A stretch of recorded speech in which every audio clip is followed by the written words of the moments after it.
तो इस समय मैं आपको बताने जा रहा हूँ एनर्जी डेंसिटी। तो एनर्जी डेंसिटी क्या होगा?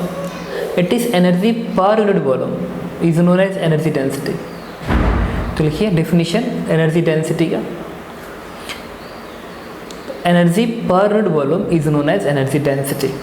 अब इलेक्ट्रोस्टैट्स के अंदर एनर्जी डेंसिटी का जो फॉर्मूला होता है मैं लिख रहा हूँ, this one is U, it is energy per unit volume D upon D V, it's not potential, it is volume is equals to 1/2 epsilon naught E square.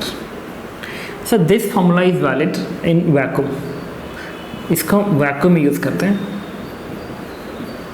Vacuum मतलब जहाँ की एनर्जी डेंसिटी निकालना चाहते हैं, अगर वो वैक्यूम है तो आप इस फॉर्मूला का यूज़ करेंगे, और अगर किसी मीडियम में है तो आप यूज़ करेंगे D upon D V is equals to 1/2 के एप्सिलॉन नॉट ई स्क्वायर, जहाँ पे के क्या है? डाइलेक्ट्रिक कांस्टेंट है, ये किसी मीडियम में होगा। तो E क्या है? E is the electric field at that point at which we want to calculate energy density, and epsilon naught is what? It is permittivity of vacuum. K is dielectric constant of medium. Okay, याद रखेंगे इसको। अच्छा, ये formula बता रहा है कि जहाँ जहाँ इलेक्ट्रिक फील्ड होगा वहीं पे एनर्जी डेंसिटी आएगी। अच्छा, ये एनर्जी किस एनर्जी की बात हो रही है? तो ये बात हो रही है इलेक्ट्रोस्टैटिक्स एनर्जी की बात हो रही है, कि स्पेस में जो इलेक्ट्रिक फील्ड है उसके वजह से स्पेस में इलेक्ट्रोस्टैटिक एनर्जी है, और उस एनर्जी की बात हो रही है। ओके, तो ये चीज़ आपको याद करना होगा कि जहाँ इलेक्ट्रिक फील्ड होगा एनर्जी वहीं पाएगी। अगर इलेक्ट्रिक फील्ड उस पॉइंट पे नहीं है मतलब वहाँ पे एनर्जी स्टोर नहीं है। तो जिस रीजन्स में इलेक्ट्रिक फील्ड नहीं होगा उस रीजन में कोई एनर्जी स्टोर नहीं होगी। लिखिए statement, if electric field is zero in a region then electrostatic energy stored in that region will be zero। लिख लिया। एक छोटा सा क्वेश्चन करते हैं। ये है, मान लीजिए एक चार्ज पार्टिकल है जिसका चार्ज दिया गया 4 कूलम, और इससे 2 सेंटीमीटर की दूरी पे एक पॉइंट P है। तो मैं पूछ रहा हूँ, पूरा वैक्यूम है, डिफ़ॉल्ट केस में वैक्यूम माना जाता है। 4 कूलम चार्ज से 2 सेंटीमीटर की दूरी पे एक पॉइंट P है। पूछ रहा हूँ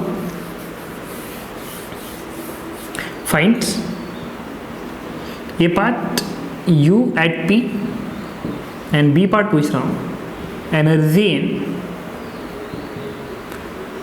2 centimetre cube volume at P।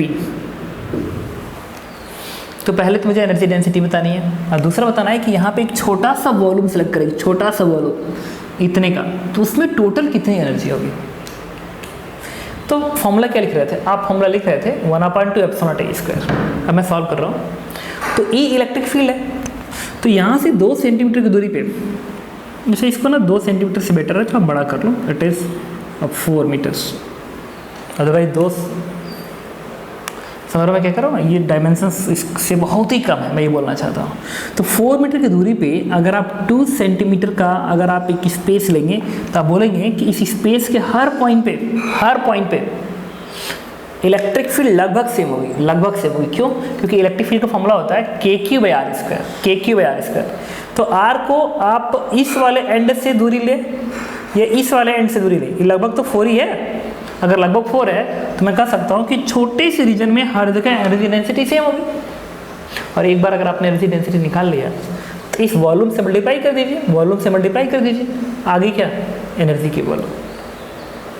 अगर मैं यहाँ पे एक बड़ा सा रीजन सेलेक्ट करता तो कहता है कि बताइए उसमें कितनी एनर्जी है, तो आपको इंटीग्रेट करना पड़ता, क्योंकि बड़े से रीजन्स में इलेक्ट्रिक फील्ड चेंज होगा।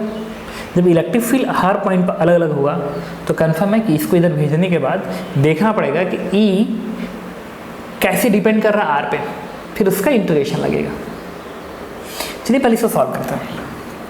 सोल्यूशन लिख रहा हूँ, U एट P, तो E निकालें तो इलेक्ट्रिक फील्ड की वैल्यू आएगी पॉइंट चार्ज की वजह से KQ/R²। तो K इज़ व्हाट? 9 × 10⁹, और Q किसके बराबर है? 4 coulomb, and divide by R किसके बराबर है? 4 का स्क्वायर। तो क्या आएगा, इट इज़ 9/4 इंटू 10⁹ न्यूटन पर कूलम, ये इलेक्ट्रिक फील्ड है।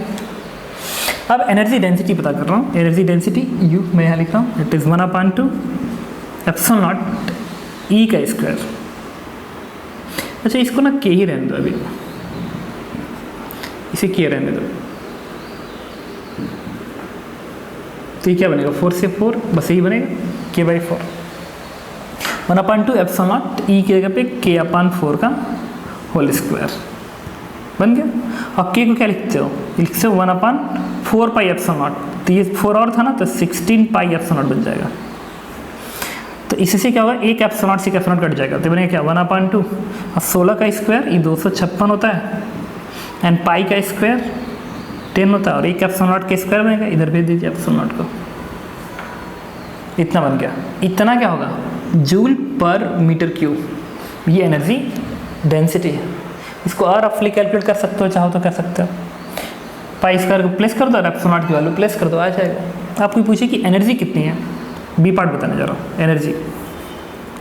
तो जो एनर्जी होगी वो एनर्जी डेंसिटी मिल गई, small you, it is 1/2 into 256 pi square epsilon not multiply by volume, 2 centimetre की है तो 10⁻6 मल्टीप्लाई कर दीजिए, इतना जूल एनर्जी मिल गई। तो यहाँ पे मैंने आपको बताया कि एनर्जी डेंसिटी क्या होती है, और उस पर एक सिंपल सा क्वेश्चन कराया कि एनर्जी डेंसिटी की वैल्यू कितनी आएगी और एक छोटे से वॉल्यूम में कितनी एनर्जी स्टोर होगी। ओके।